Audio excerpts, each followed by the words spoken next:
Good morning and welcome to the India Capital Growth Fund Limited investor presentation. Throughout this recorded presentation, investors will be in listen-only mode. Questions are encouraged and can be submitted any time by the Q&A tab situated in the right-hand corner of your screen. Just simply type in your questions and press send.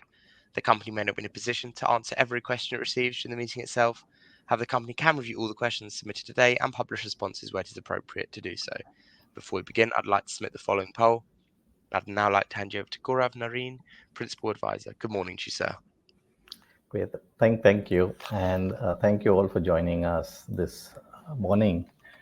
I am Gaurav Narayan, and I've been managing the India Capital Growth Fund for well over a decade now. I'm based out of Mumbai in India. So before I thought I'll just, those who are not very familiar about the fund, what we really do. So we invest only in Indian equities. We're fairly differentiated in the sense that we invest in the mid and small cap segment of the market. And we run a fairly concentrated portfolio. So we have roughly between 30 to 35 stocks. And because it's a trust structure, it helps us get into businesses which are relatively illiquid, and we can hold it for a longer period of time. So it's really, that's how we're structured. What I'll do is I'll spend the next 25 to 30 minutes to give you an overview of what's happening in India and how we've really positioned the fund to try and capitalize on the changes that are happening in the economy. So really, what is the story about India? It's really all about growth. If you look at this chart in front of you, this is data collated from the World Bank, which has ranked countries by on the basis of the size of the GDP over several time periods, and the orange line is that of India. What you'll notice is that over every 5-year period, India's rank has consistently been increasing. In fact, last year, India went ahead of the UK to be the 5th largest economy. But I think more important is the fact that by 2030, India is projected to be the 3rd largest economy, ahead of both Germany and Japan as well. And those numbers also flow out into the growth forecast, which you see from the IMF. These are the growth expectations over the last year and the next 2 years by the IMF, all the leading economies in the world. And what you'll find is not only is India the fastest growing economy amongst the lot, but it's significantly growing faster than China. What we're actually seeing in India today is that it's actually in the midst of a full-blown business cycle. And we believe that this is very sustainable. So why do we believe that this growth is sustainable? To address that, I would really highlight that there are 3 things which have happened in India. The first is that the economy has seen a very big transformation. There were 2 phases to it. And the first is that I would say for a 4-year period between 2015 to 2019, a huge set of reforms have happened in the economy. And these have touched virtually every sector of the economy. The focus of the reforms is really to bring about transparency, to reduce the role of the government, to try and use technology to ensure processes, it's easier to do business in the country. And everything from the taxation system to the banking system, real estate regulations, every sector saw a fairly dramatic change in the regulatory environment. This was one aspect of the economy, and this phase really lasted till about 2019 when the big ticket reforms were done. The second big development which happened in the economy was on the digitization side, that the same period saw India roll out a very strong digital infrastructure. And I would rate India's digital infrastructure as one of the best in the world, if not the best. And I'll spend 2-3 minutes on this slide because the digital infrastructure started with the government realizing that a lot of people who are living in small town India or rural India actually had no identity because they were not born in a hospital or they had no passport, anything to prove who they were. So the government came up with a technology platform called the Aadhaar, where they actually went virtually to every village and got everyone with a 12-digit digital identity number, which not just took their photograph, but also took their fingerprint, they took their retina scan. So even if a person couldn't read or write, he had a digital identity. And today, virtually every Indian has this digital identity. Now, with this digital identity, the government is using this as what is called the Know Your Customer for anything, to open a bank account, get a cell phone connection. All your KYC is done just with this 12-digit identity. Now, once this identity was created, the government ensured that every household in the country had a banking account. They virtually forced banks to open accounts even in rural India.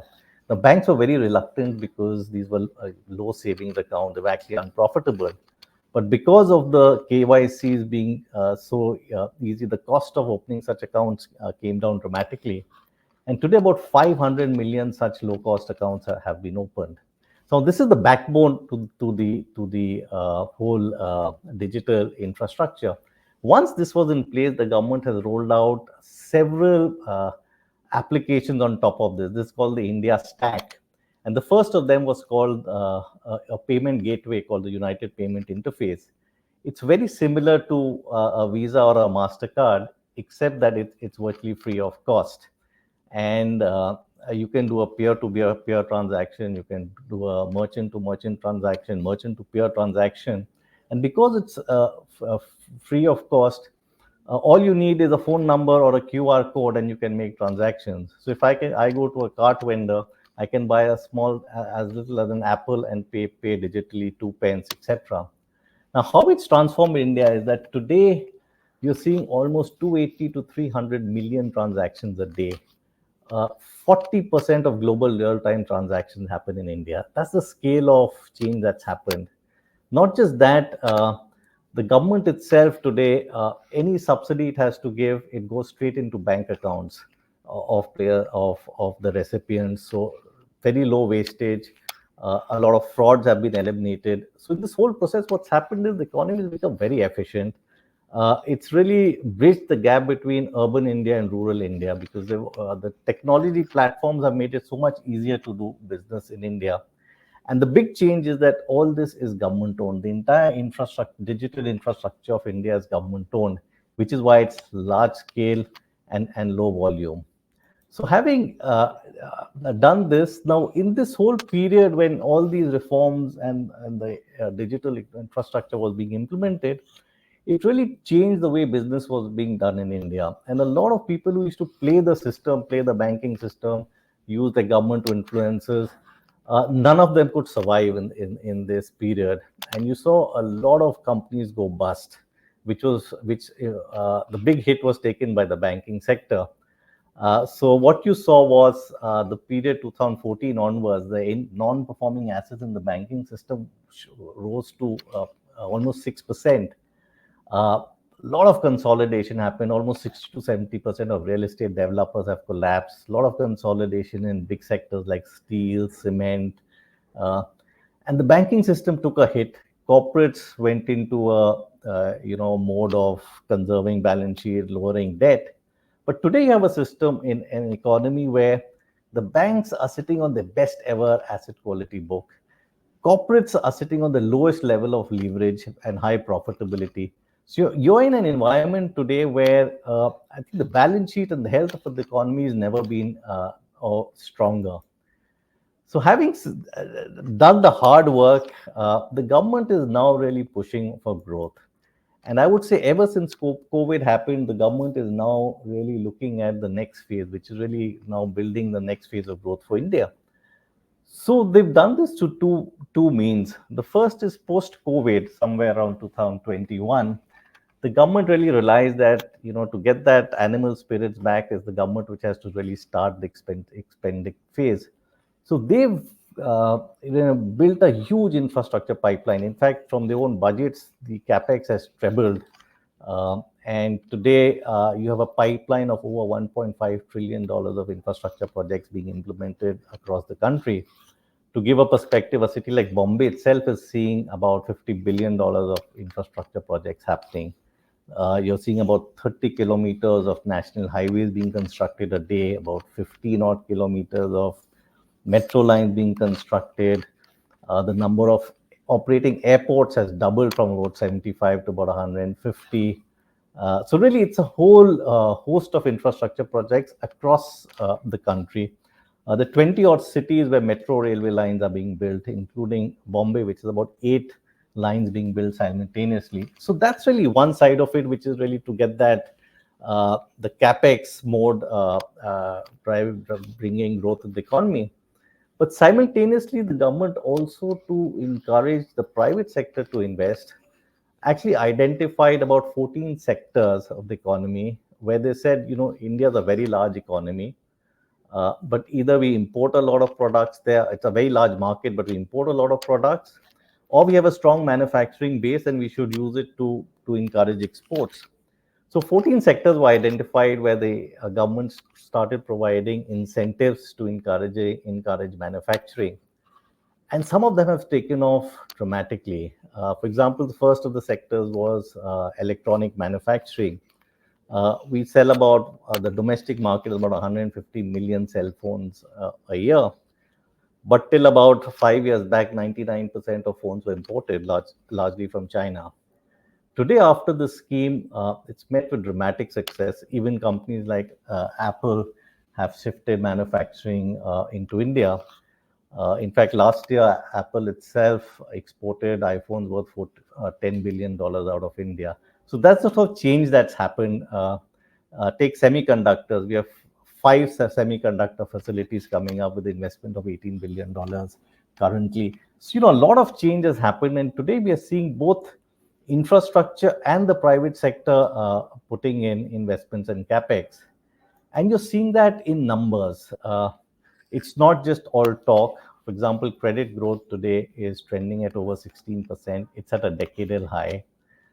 Tax collections, what you see on the slide on the right is indirect tax collections. And every month they're hitting new highs.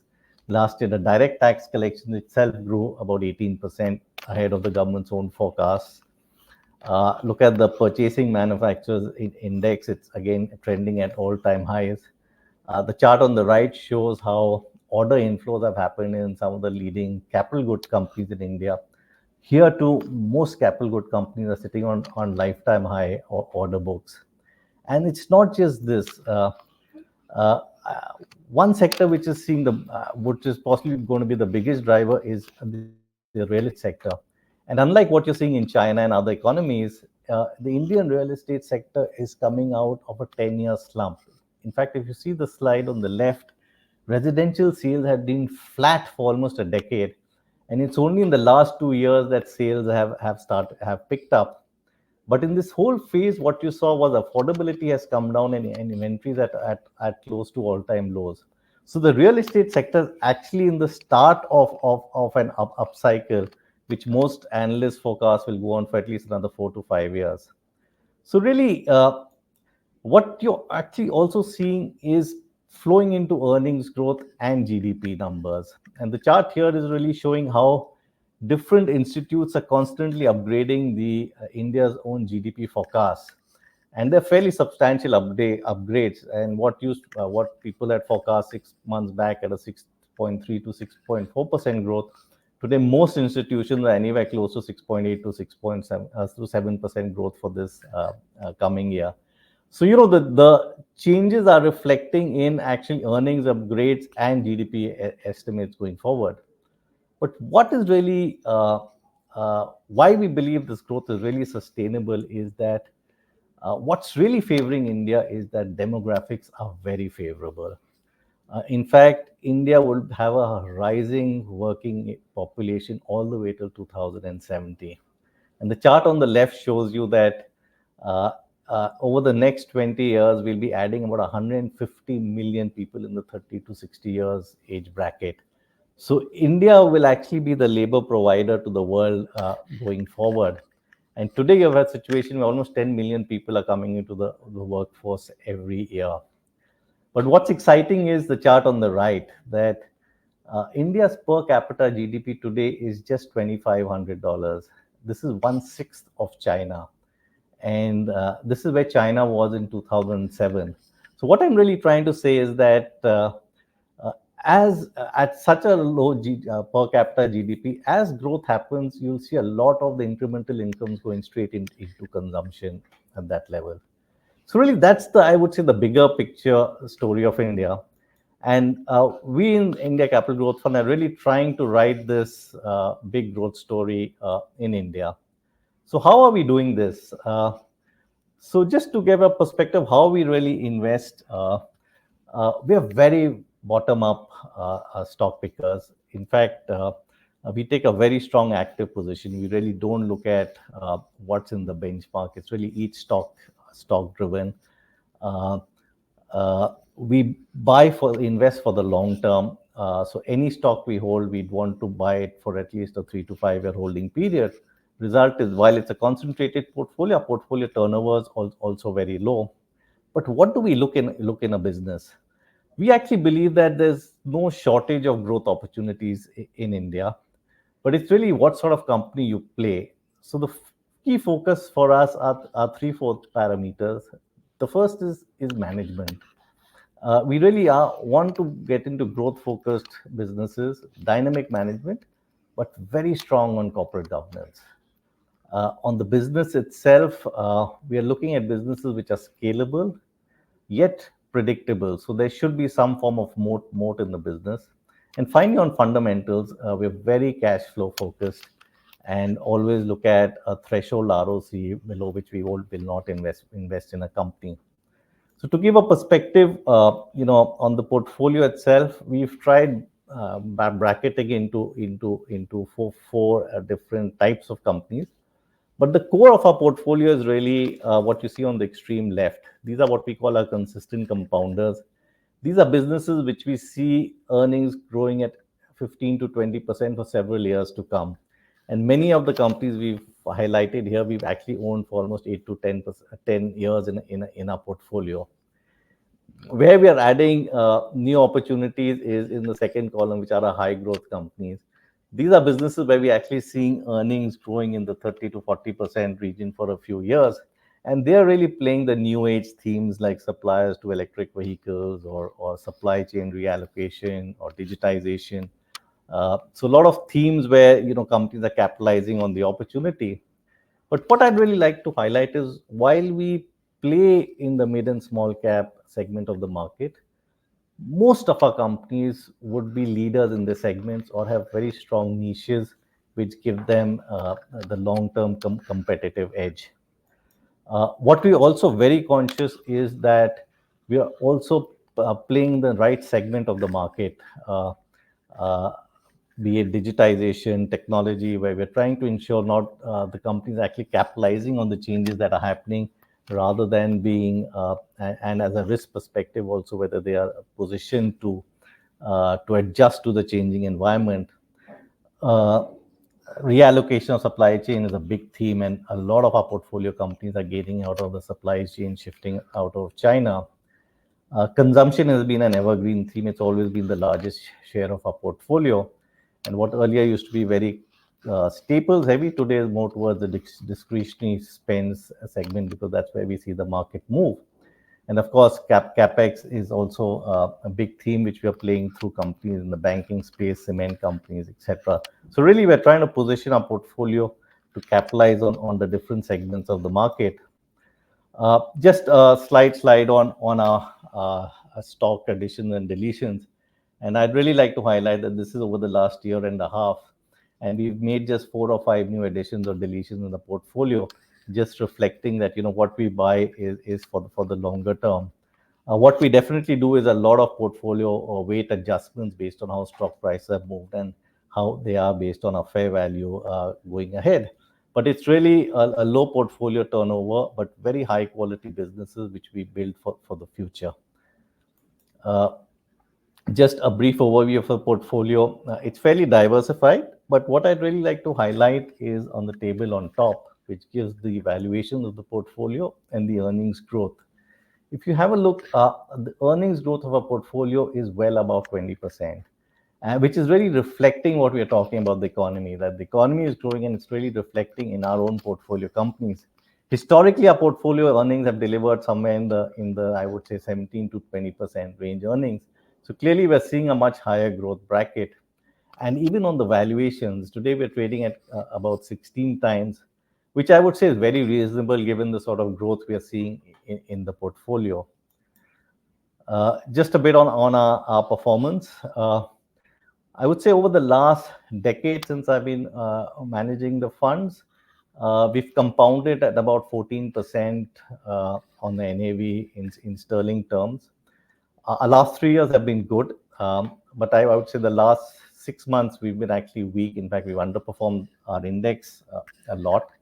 And I would attribute it largely to the fact that a lot of companies, I think there's been a bit of froth in the market, I would say, in the last 5-6 months. A lot of businesses which we never own have done extremely well.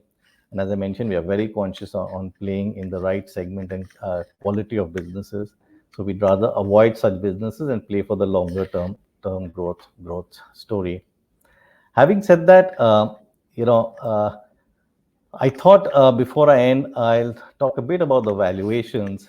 And the reason is that whenever I meet investors, everyone buys the India story. Today, I think it's a story one need not sell. But the one question I get is India is expensive. So I thought I'll just touch on a few slides to give a perspective of where India stands on valuations.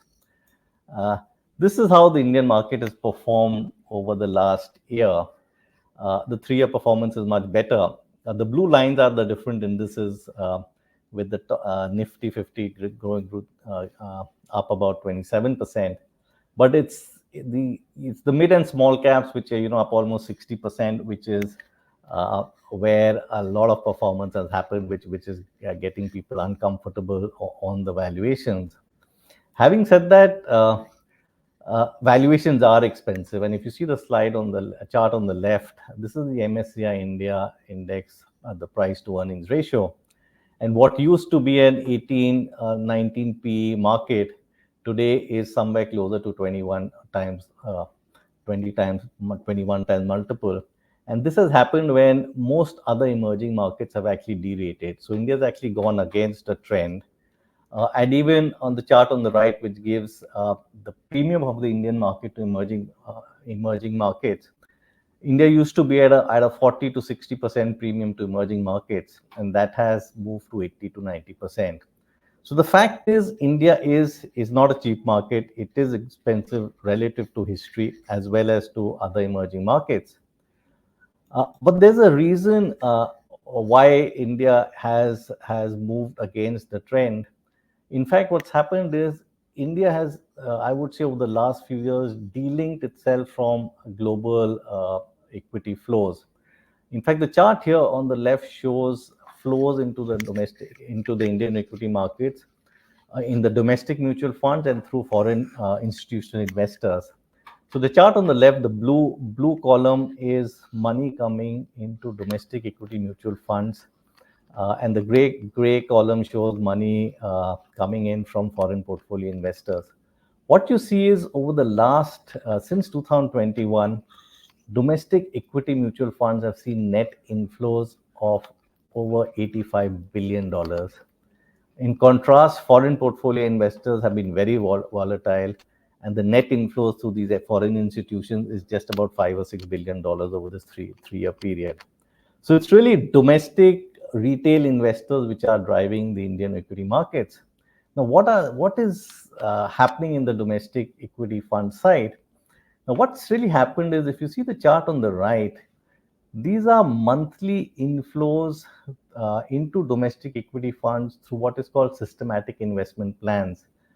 These are small ticket inflows from retail investors from tier 3 and 4 towns who are investing, 75 million such investors investing on an average 20 pounds per month into domestic equity funds. And this has been consistently growing over the last 5 years. So virtually every month in the last 5 years, the net inflows has been $1 billion or more. And they've been steadily rising to the extent that the last 4-5 months, this inflows has crossed almost $2 billion a month.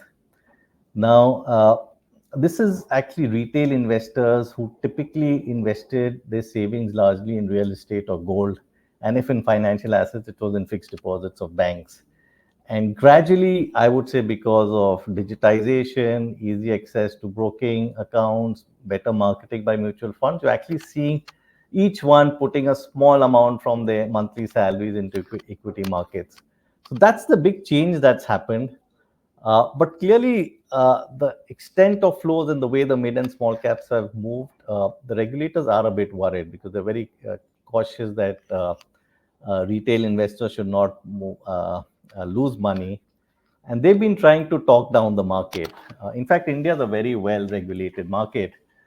So both the capital markets regulator SEBI and the central bank regulator, the Reserve Bank of India, have been trying to talk down the market. For example, the stock market regulator was really talking about individual investors. Their data shows that in the last 3 years, 80% have lost market in the derivatives segment.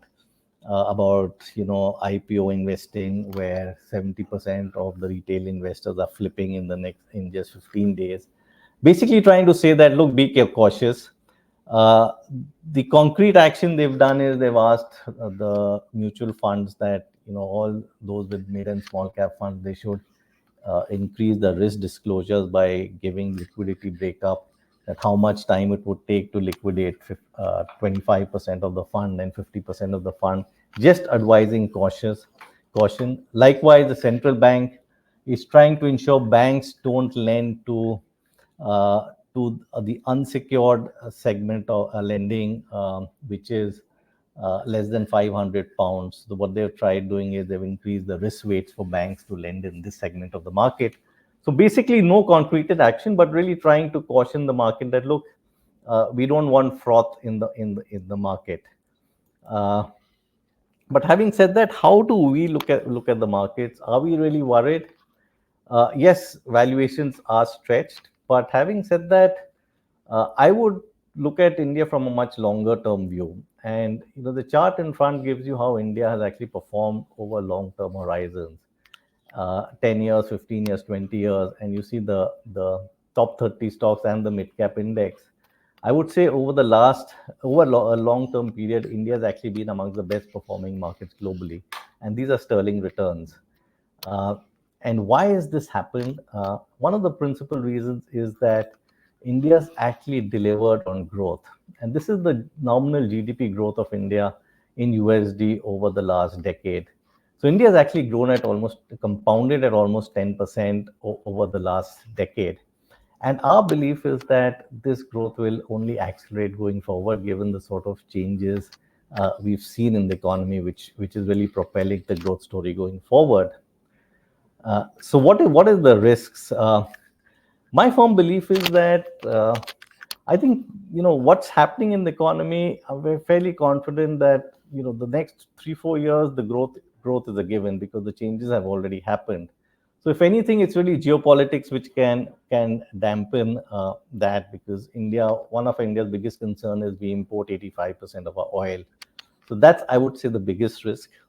The second, and which is more current on the domestic side, is that we are in the midst of elections. And while it's widely felt that the current government or BJP government will come back to power, should it not, it can affect the long-term story. Why I say that is that what's changed on the election front in India is that we saw a period of 30 years from 1989 to 2004, where we always had a coalition government. So the chart is really showing the maximum seats the ruling party got in elections. And you had this 30-odd year period where you had coalition governments. But it was only in 2014 and 2019 where the BJP government came to power with a strong majority, and which is where they've been able to implement a lot of changes and get the development agenda implemented. Now, all expectations are this year in these elections, which are currently ongoing, this government will come back with even a stronger majority. In fact, the BJP government, which is led by Modi, is so confident that they are actually anticipating to get 370 seats in this elections, which is really 2/3 of a majority. All opinion polls seem to indicate they will achieve that figure, and So really, the market is factoring in that there will probably be policy continuity. Should that not happen, and India is a very vast country, I mean, markets will be definitely disappointed, and it'll really question the whole sustainability of the story beyond 4 5 years. But as of now, markets don't seem to be taking at the risk, and opinion polls seem to indicate that the government will really come back to par. So I'll end there and take questions. Thank you. Perfect, Gaurav. Thank you very much for your presentation. Ladies and gentlemen, please do continue to submit your questions just by using the Q&A tab, which is situated on the top right-hand corner of your screen. But just while the company take a few moments to review the questions that have been submitted today, I'd like to remind you that the recording of this presentation, along with a copy of the slides and the published Q&A, can be accessed via your investor dashboard. As you can see, we have received questions throughout today's presentation. And Lucy, at this point, if I could hand over to you just to chair the Q&A, that'd be great, and I'll pick up from you at the end. Thank you. Thanks very much. And thank you everyone for submitting some questions. I think we'll just kick off with the first one that was pre-submitted. How will holdings change as economies shift to be AI focused? Well, as I mentioned that, when we look at a portfolio company, we are really looking at what are the risks and what are the opportunities. So I have highlighted how, the whole digital revolution that's happening in India. We are very conscious of the management of the company, and they're trying to capitalize on this opportunity rather than as a threat to the business. So I think AI is one such area which is, it's really continuing the whole digital journey. And I would say what we are trying to ensure is our portfolio companies are really, the management is really thinking ahead and trying to use these as opportunities as a competitive edge. And I'll give you an example. I think 5-7 years back, we were most concerned on our banks, which was over 20% of our portfolio, and largely because you had all these fintechs which came into play. But I would say, our portfolio companies and most of the banking sector really invested hugely on technology. And today, I would say, from a threat, all these fintechs have actually become partners with the banks, and most banks, in fact, their own platforms and their apps, I would say, are far if not better than the fintech. So we have to be conscious. I think the companies in our portfolio are also, we are ensuring we buy businesses which are very focused on taking advantage of the changes in technology than it being a disruptor to the business. Having said that, one sector which is very directly linked is the IT space. India is a very big IT services economy, and we have almost 3 portfolio companies. But I would say what I have seen with the IT companies is they have actually done a lot of training. In fact, most of the projects they're winning globally today are on the AI space, where they're actually implementing projects for global entities. So they're really in the cutting edge on that side. There's always a threat that their core competence is, be on the programming and coding side, and that can be disrupted because AI can just take over that part of it. But here, to what we've seen over the last 5 years, these companies have really been setting up their own platform so they can, replicate. Instead of duplicating the same work, you're setting your own platforms to make your own activities more productive. So I would say it's not a disruptor. In fact, these companies are really taking advantage of these to just be more productive and get different businesses. So I would feel that, portfolios will definitely change. They can change, but how we position ourselves, we're really trying to ensure companies are at the cutting edge of technology to take it as an advantage. And you've touched on the digital stack and infrastructure spending. What impacts are other policy initiatives and government spending having on the investment landscape, and how is that impacting your investing decisions? See, I think one big change that's happened in India is that infrastructure has improved dramatically. It's not just the digital infrastructure, but also the physical infrastructure. So India, the biggest bottleneck to companies today was that, it was difficult to do business in India. And it's a vast country, and, getting to the rural segments, etc., is very, very difficult. I think today that has changed. And because of that, you're being able to, companies are being able, the efficiencies you're being able to gain are significant. And so, companies which are very regional specific or are being able to expand. And it's really, I would say the opportunity set is across, it's one of those situations where I'm seeing every sector has a story in India today. And what I'd like to highlight is, in geopolitics is actually favoring India, while the rest of the world is struggling. India has got into that sweet spot where every company is looking at finding alternatives to China. So even an economy global slowdown, India is actually gaining a lot of incremental businesses. So what I'm really trying to say is the stories in every sector today, and be it renewable energy, be it the new age, electric vehicles, or it's a whole gamut of opportunities we are seeing. And a couple of trickier questions for you. How does your performance compare to other Indian funds, trusts, or ETFs? You see, what I do is I try and, if I compare it with the more diversified funds, I would say we are much better. If I really compare myself to the small and mid cap funds itself, I would say we'd be in the mid range. I've not seen the last 3 months is where we've actually disappointed on the performance, so I'm not so sure about that. But if you ask me about 3 months back, we were very much in the mid range, and I'm talking about the mid and small cap segment of the market, because really that's how I measure myself. Because we don't have such funds in the offshore segment, so so you compare what you feel is, so you don't tom too much that you've done much better, because this is a segment of the market which has actually done much better. So you should compare it from that angle. And not to shy away from the difficult questions, but the trust discount used to be around 5% and it's now gone to 10%. Are there any actions being taken to improve the discount? You see, from my end, it's a lot of marketing, which I'm doing, and trying to ensure that the performance sustains. I think, having said that, I think the board is very, very conscious of managing the discounts. I think that's one of the key targets. And they do, if the discount goes beyond a particular level, they do a buyback to ensure that the discount narrows. But from my perspective, I think my objective is really to ensure that the fund performs, and that itself should help in narrowing the discount. Thank you.